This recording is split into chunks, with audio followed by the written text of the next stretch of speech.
For the super kind introduction. I have had a blast working on my PhD in your group D.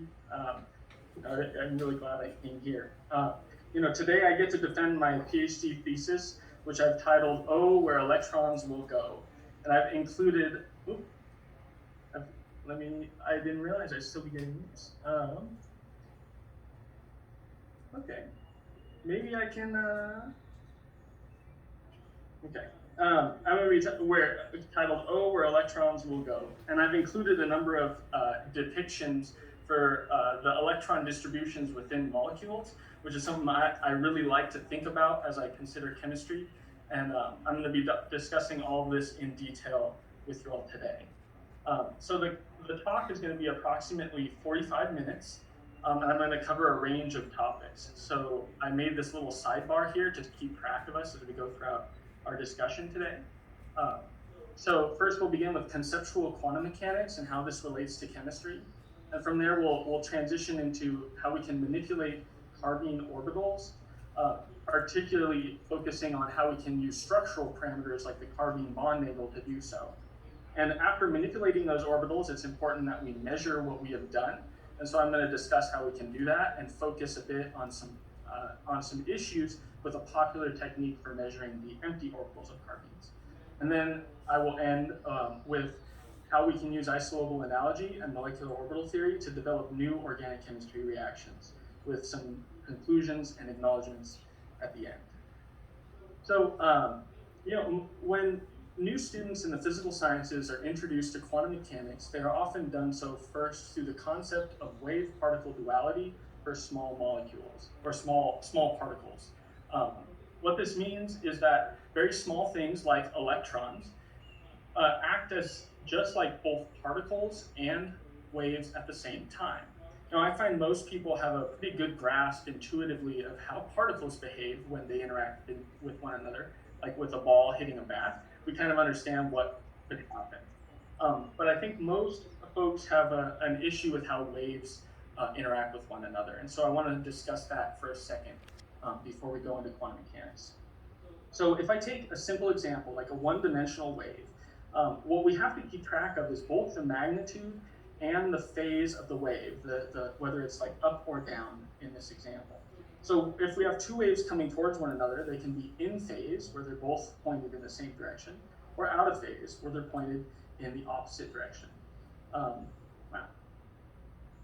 Didn't realize? Okay. So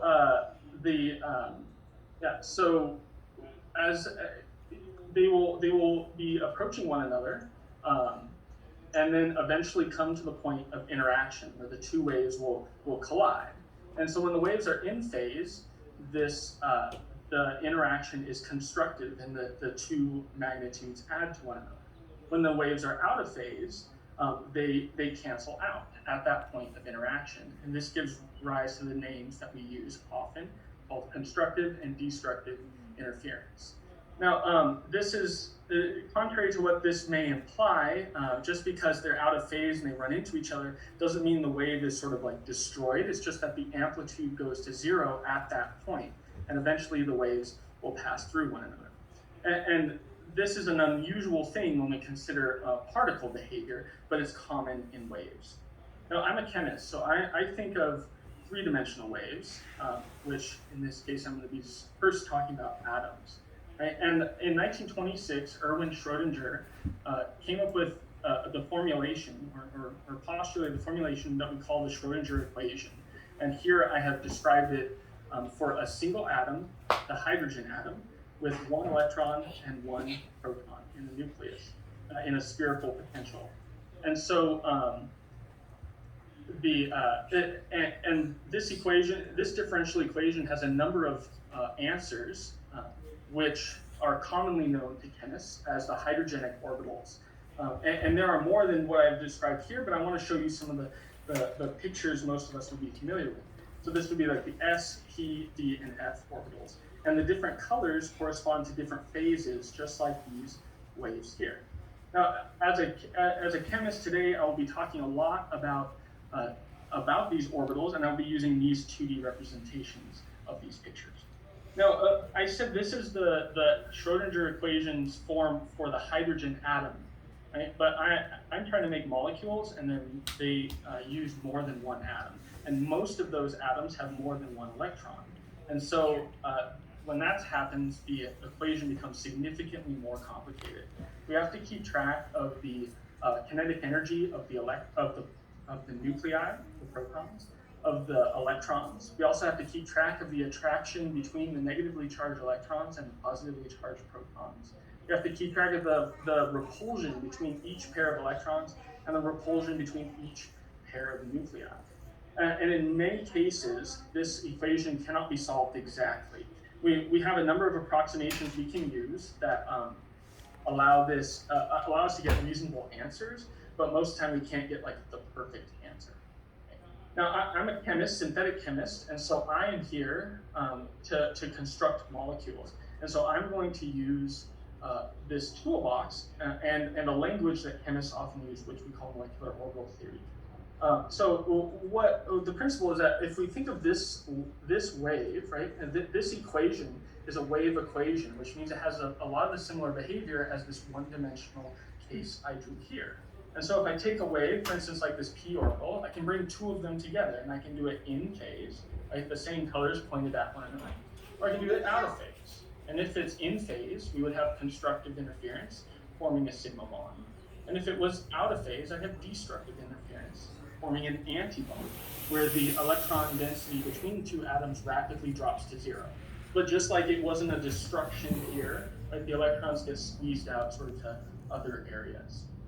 But we can also imagine a different three-dimensional sort of arrangement. Like if we put this orbital directly at the node of the other one, it would experience equal amounts of constructive and destructive interference. And so the overall interaction between the two atoms is the same as if we didn't have them near each other at all, and thus we like to call this non-bonding. And there are many different ways to do this, but it's a really useful perspective. So I want to give you a very real example. So if we use amines, so amines are very useful molecules in a number of cases. Oftentimes the very simple ones are susceptible to hydrolysis. That means to sort of decomposition by reaction. This is because amines are positively charged carbon centers, which really attract the negatively charged electrons focused on water's oxygen atom, right? And so this water will attack and eventually lead to decomposition. But quantum mechanics puts some restrictions on this, right? So the positive charge lies in an NC antibonding pi star orbital, which has this shape, right? Whatever about the naming has this shape. And so in order to get constructive interference, water must approach from a 109-degree angle from the nodal plane. If it approached from the nodal plane besides this hydrogen atom, it would have equal parts constructive and destructive interference, right? So it couldn't accomplish the reaction. And the Bertrand group knew this, so if we construct this backbone that's fairly rigid and use this very big diisopropyl phenyl substituent, it has a three-dimensional arrangement that puts this wing right in the way of that attack.